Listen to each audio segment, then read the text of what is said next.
10년 안에는 제가 보기에는 없습니다. 왜냐하면 슈퍼갑 애플을 대상으로 가격을 올렸어요 이번에. 투자를 올해 얼마 하냐면은 50조 원 합니다. 따라서 들어올 수 있는 기업들은 거의 별로 없는 거죠.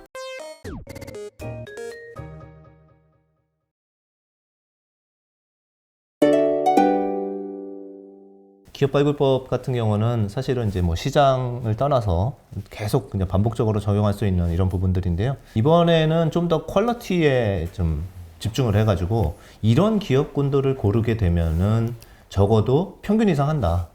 예. 그리고 절대 안 망할 기업 위주 이렇게 이제 갈 것 같아요. 그래서 이게 이제 어떤 차트를 그려놨잖아요. 이게 뭐냐면은 그 마이클 포터라는 이제 교수님이 이제 경영학 교수님입니다. 이분이 제시한 그 기업을 분석하는 5가지의 힘에 대한 자료입니다. 네, 그래서 이제 바로 이제 그림을 보시죠. 보면은 모든 산업들은 가운데 동그라미가 되어 있는 게 이제 기존 산업들의 경쟁 관계거든요. 그래서 어떤 산업, 뭐 자동차가 됐건 뭐 IT가 됐건 다 기존 산업 간의 경쟁이 있겠죠. 이제 그런데 위에 신규 진입자가 있고요. 그 다음에 밑에는 또 대체 가능한 기술이나 기업들이 있을 겁니다. 이렇게 해서 기존의 경쟁자에 누가 치고 들어올 수 있다 이런 부분들인 거고.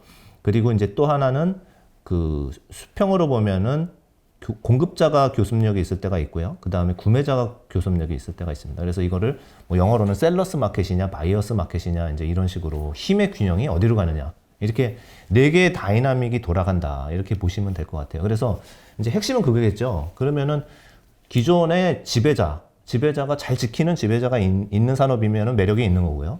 그 다음에 그거를 파괴하는 혁신 기업이 들어가는 파괴자가 있으면 파괴자도 굉장히 매력이 있는 기업인 거죠. 그러니까 어떻게 보면 파괴자가 더 매력이 있을 수도 있겠네요. 그렇죠. 네. 이제 미국에 있는 성장 기업들, 이런 성장주들, 뭐 IT, 빅테크들 이런 쪽은 이제 파괴자가 많죠. 그래서 그 예를 하나씩 들어가면서 한번 보도록 하겠습니다. 신규 진입자에 대해서 먼저 설명을 좀 예를 들어서 한번 보여드리겠습니다.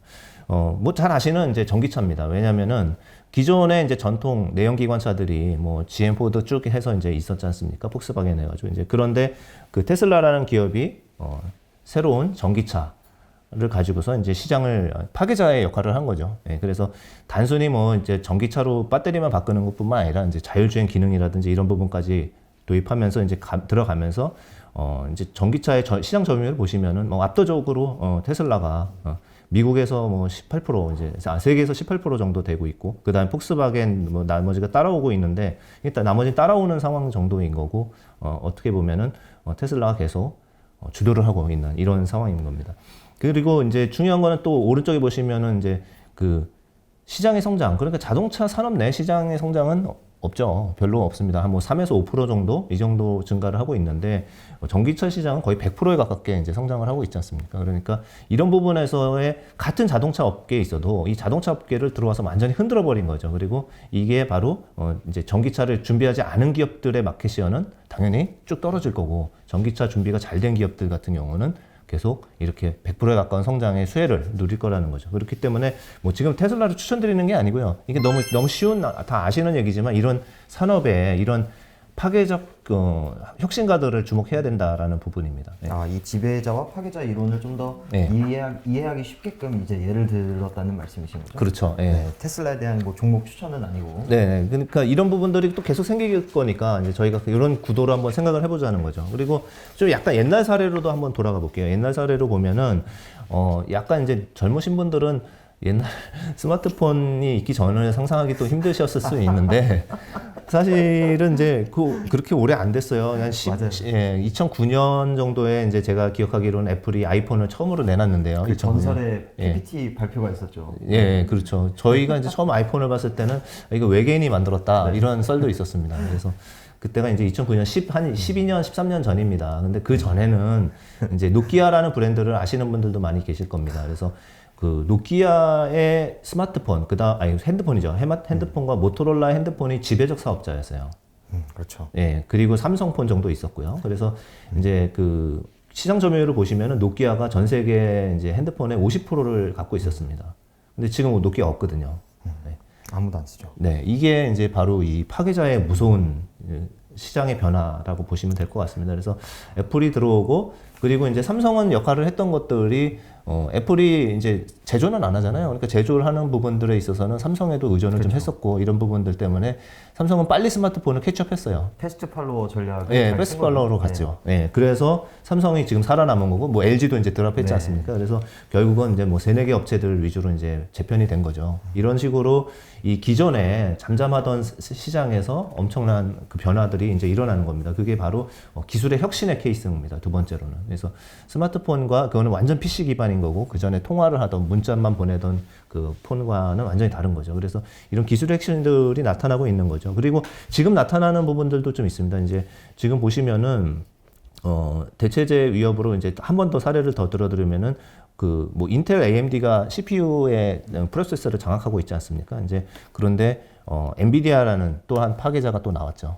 예, 그래서 엔비디아는 뭐 잘 아시다시피 그래픽 칩셋의 이제 강자였고, 게임을 하면은 이제 뭐 화면에서 컴퓨터가 워낙 빠르게 움직이기 때문에 이제 액션 게임이나 뭐 이런 것들 때문에 이 처리 속도가 굉장히 빨라야 되는 거잖아요. 그래서 이것도 이제 기술적 변화하고 아이디어의 변화긴 한데, 예를 들면은 뭐 이제 인텔의 CPU 같은 경우는 연산 속도가 계속 엄청난 속도로 늘어나고 있긴 하잖아요. 그런데 그거보다 더 10배씩 이렇게 늘어날 수 있는 방법은 사실은 아이디어의 변화죠. 하나의 슈퍼컴퓨터가 이 처리하는 속도를 빨리 해도 그거를 100대로 나눠서 하면은 더 빨라지는 거거든요. 그렇죠. 예. 그래서 뭐, 만약에 1에서 100까지 곱해라, 이런 그 명령어가 있었을 때, 그냥 10대를 나눠가지고 1에서 10까지 곱하고 얘는 20에서 30까지 곱하고 이렇게 나눠서 한꺼번에 하고 탁 더해버리면은 혼자서 1에서 100까지 곱하는 그 인텔 프로세스보다는 훨씬 빠른 거죠. 그러니까 이제 뭐 여러분 아시는 뭐 부분일 수 있어요. 그렇지만은 그 기술의 변화 또는 아이디어의 변화 이런 부분들 때문에 산업의 어떤 구조가 바뀐다는 거죠. 네. 이것도 원래는 CPU가 메인이고 GPU가 좀 서브였다면 지금은 그렇죠. 네. GPU를 먼저 맞추고 그 다음에 CPU를 정하는 식으로 네. 좀 바뀌고 있으니까 이것도 정말 그렇습니다. 그래서 파괴자의 살인 것 같네요. 어떻게 보면 PC에서는 뭐 큰 차이는 없지만은 이제 엔터프라이즈급의 서버나 이런 쪽으로 가게 되면은 그쪽은 이제 다 이제 GPU AI 칩들을 이제 쓰게 되는 거고, 이제 AI 칩들에서는 뭐 인텔도 있지만 물론 있지만은 그 엔비디아의 GPU 칩을 기반으로 한 그런 프로세스가 이제 지배적으로 가고 있다라고 보시면 될 것 같고, 엔비디아가 이제 ARM까지 인수하게 되면은 뭐 이제 어떻게 될지 모르겠습니다만은 그렇게 되면은 이제 판도가 또 바뀌는 거죠. 그래서 지금 이제 아까 이제 테슬라 말씀드린 것처럼 그 자율주행 시스템에 있어서 자동차도 마찬가지입니다. 이 많은 지나가면서 보는 많은 데이터들을 처리를 해야 되고, 이게 사고가 안 나게 하려고 그러면은 어떤 사물에 대한 분석까지 다 해야 되는데, 이랬을 때 이 연산 속도를 자율주행 연산 속도를 하려고 그러면은 그 오른쪽 그 테이블 한번 보시면은 자비아가 나왔을 때가 이제 기존보다 30배의 속도가 빨라졌거든요. 예. 근데 이제 올인이라는 이제 다음 프로세스가 이제 올해 나오거든요. 근데 이게 또 8배가 늘어나요, 속도가. 와. 네, 이런 식의 이제 퀀텀 점프를 하는 거죠.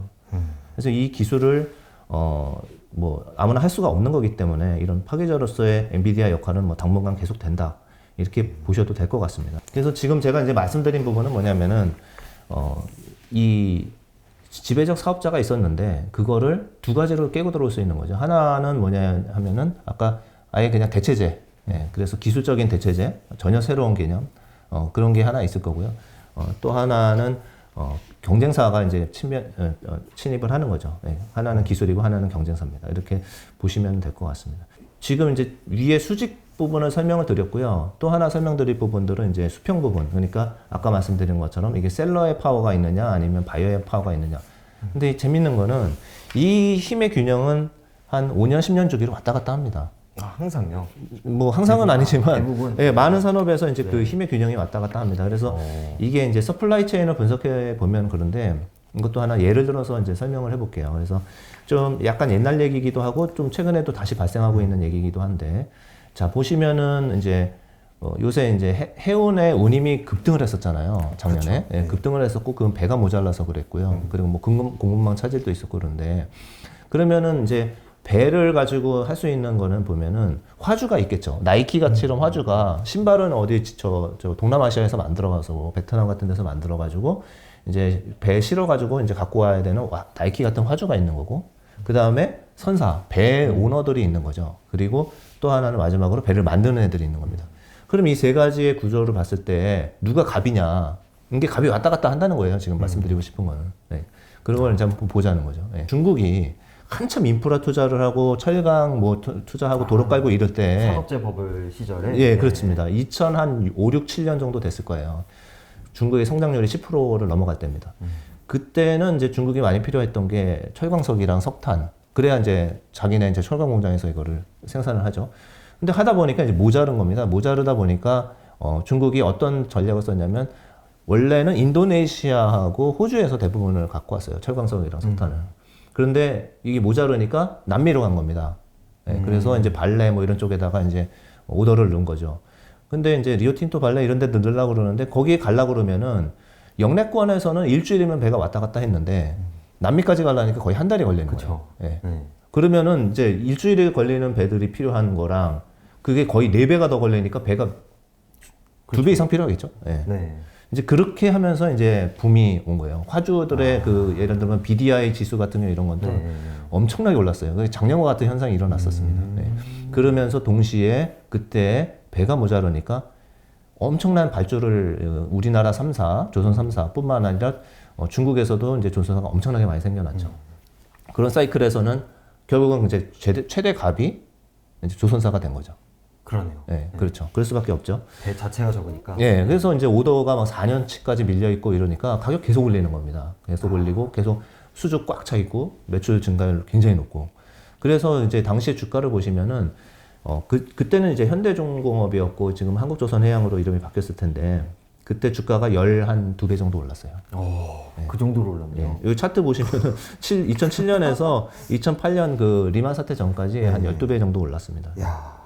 그러다가 이제 결국은 이제 이게 공급 과잉이 오잖아요. 또 그래서 이제 그 힘의 균형이 이제 여기서 바뀌죠. 왜냐하면은 도크를 다 지었어. 다 지으니까 이제 중국 배도 엄청나게 나오고 쏟아져 나오니까 이제 공급 과잉이 되는 겁니다. 그렇게 되면은 오히려 힘의 균형이 이제 바뀌기 시작하는 거죠. 그래서 오히려 해운사들이 다시 갑이 되고, 그다음에 선주가 다시 이제 화주가 다시 갑이 되고 이런 식으로 변하는 겁니다. 그래서 저 이제 작년에 있었던 현상, 지금도 이제 운임이 굉장히 좋긴 한데, 네.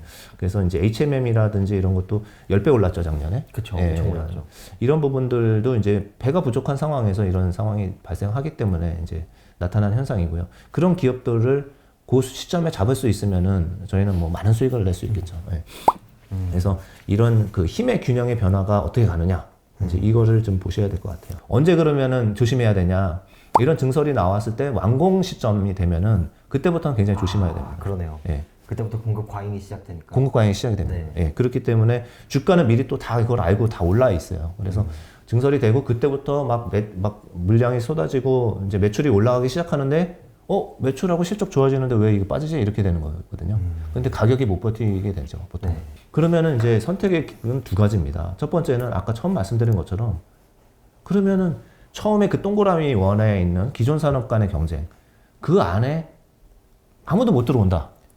이렇게 되면은 그거는 굉장히 좋은 산업이거든요. 그렇죠. 예. 그런 산업은 그냥 가지고 그냥 쭉 장기 투자 가야 되는 겁니다. 그래서 더 쉽게 말씀드리면 예를 들면 바로 그냥 그렇구나 그렇게 말씀하시겠죠. 이제 뭐 구글 같은 기업이죠. 예. 구글이나 뭐 페이스북이나 아마존이나 뭐 우리나라 기업으로 치면 카카오 네이버 같은 기업. 지금 제2의 카카오가 나올 수도 없고 그렇죠. 예, 유튜브가 또 뭐 더 이상 나올 수도 없는 거죠. 이게 지배적 사업자가 된 겁니다. 그래서 더 이상 뭐가 들어올 수가 없는 공고한 지배적 플랫폼이 된 회사들, 이런 경우는 굉장히 쉬운 사례죠. 네. 이거는 성장률은 좀 약한데 그래도 시장이 공고하게 가면서 배당 수익이 계속 나올 수 있는 그런 회사들, 명품 기업들이죠. 브랜드가 있는 기업들입니다. 네. 예. 예를 들면 뭐 코카콜라를 또 누가 콜라 또 만들겠습니까? 그렇죠. 예. 그냥 펩시 코카로 끝난 겁니다. 네. 거기 못 들어와요, 아무도. 815 콜라 이런 거 이제 안 되죠. 예, 들어왔다 그냥 다 나가는 거죠. 네. 예. 그리고 이제 뭐 나이키도 그렇습니다. 나이키가 시장 점유율이 50%가 넘습니다, 여러분. 와, 네. 그럼 아디다스랑 격차가 그렇게 큰가요? 네, 한 52% 정도 됩니다. 그리고 이제 뭐 루이비통이라든지 이런 기업들, 명품 기업들은 뭐 잘 만든다고 명품은 이게 100년의 역사가 넘는 기업인들인데 이렇게 될 수가 없는 거죠. 그래서 브랜드 기업을 제가 또 말씀드리겠습니다. 애플도 여기에 포함이 되겠죠. 네, 브랜드 기업에. 그렇죠. 세 번째는요. 삼성전자 하이닉스가 좀 포함이 되는데요. TSMC 마찬가지인데 기술력이 있는 됩니다. 기술력. 그리고 그 나노 기술이라든지 뭐 반도체 미세 공정이라든지 이런 거에 근데 기술만 있어서는 안 되고 동시에 대규모 투자를 수반해야 되는 그런 산업은 못 들어오는 거죠. 그래서 제2의 TSMC가 생길 수 있느냐? 없습니다. 10년 안에는 제가 보기에는 없습니다. 왜냐하면 TSMC가 이 애플 슈퍼갑 애플을 대상으로 가격을 올렸어요 이번에. 그렇죠. 예, 예, 가격을 올렸어요. 그리고 투자를 올해 얼마 하냐면은 50조 원 합니다. 역시 큰 손이네요. 예, 이익을 다 투자를 해요. 한 그 정도 벌거든요. 근데 그 50조 투자하는데 그거를 이제 거기 따라서 들어올 수 있는 기업들은 거의 별로 없는 거죠. 따라갈 요인도 별로 없고요. 네. 그 방금 말씀하신 사례도 약간 이 가불의 변화랑 좀 연관이 될 수 있을까요? 뭐 원래는 그 주문을 오더를 넣는 애플이 좀 갑에 위치해 있었는데 그렇죠. 뭐 반도체 부족이 되니까 네. 네. 그걸 생산하는 기업 쪽에서 좀 더 약간 그 셀러스 마켓으로 좀 넘어가고 있는 듯한 인상이 좀 드는데. 네, 이거 잘 보신 것 같고요. 네. 그 TSMC 같은 경우는 이제 슈퍼갑으로 가고 있어요. 이미 갔었는데 그걸 여태까지는 항상 그 회사는 가격을 함부로 많이 못 올리는 회사거든요. 장기 수주에 따라서 이렇게 움직이는 회사라서 그냥 디램 반도체랑 완전 다릅니다. 그래서 시스템 반도체는 그런데 왜 슈퍼갑으로 더 가고 있냐 하면은 많은 기업들이 칩을 갖다가 자체 칩을 만들고 있어요. 그래서 인텔 칩을 그렇죠. 쓰고 이렇게 외주를 줬다가 예를 들면 테슬라도 자율주행 칩은 자기네가 직접 만들지 좀 됐고 그거를 M1 나왔고. 그렇죠. 애플도 M1 나왔죠. 이걸 만드는 거는 결국은 직접 내부에서 애플이야 좀 일부 만들지만 대부분은 다 TSMC가 만들어줘야 됩니다. 예, 또는 삼성전자가 만들어줘야 되는데 아시다시피 TSMC가 삼성전자 마켓시가 2배 이상이 그렇죠. 됩니다. 그렇기 때문에 지배적 사업자가 되는 거죠. 그래서 이런 기술이 있으면서 동시에 대규모 규모의 경제가 필요한 기업들, 삼성전자를 뚫고 들어올 수 있는 기업도 별로 없죠. 예, 예. 그래서 그래서 참 쉽지 않죠. 이렇게 세 가지를 요약하겠습니다. 결국은 뭐냐? 다시 요약하면은 이렇게 지배적 사업자의 플랫폼 또는 기술력과 규모의 경제가 필요하고 마지막으로 또는 브랜드가 있거나 글로벌한 브랜드가 있거나 이렇게 되면은 그 산업에는 아무도 못 들어옵니다. 그래서 그 산업은 찍고 그냥 가셔야 돼요. 찍어놓고 글로벌 기업들이죠. 그건 찍어놓고 그냥 포트에 담아놓고 그냥 가셔야 됩니다. 이렇게 되면은 어떠한 뭐 작은 자잘한 변화들은 많이 있잖아요. 네. 작은 기업들은 뭐 많은 변화가 있지만은 그쵸. 이런 기업들은 절대 망하지 않는 기업들이 된다. 이렇게 뭐 8만 전자고 9만 전자고 일단 담아놓고 가면은 예. 뭐 안전한 뭐 이렇게 주식이 될 수 있다 이런 예. 말씀이신 거죠? 그렇죠. 그런데도 이제 삼성전자가 제가 말씀드린 기업에서 제일 제일 떨어지긴 해요. 왜냐면 사이클이 이게 좀 심하니까. 왜냐면 갑은 이제 그렇죠. 사이클이 심하니까 어쩔 수 갑은 없이. 저기예요. 이제 네. 클라우드 이제 서버 이런 애들이 갑이잖아요. 그렇죠. 예, 네. 그러니까 그쪽도 소비 이제 경기 민감도도 굉장히 높고 삼성전자는 그런데 네. 이제 그런 쪽에 좀 얽매여 있다고 봐야겠죠. 예, 예.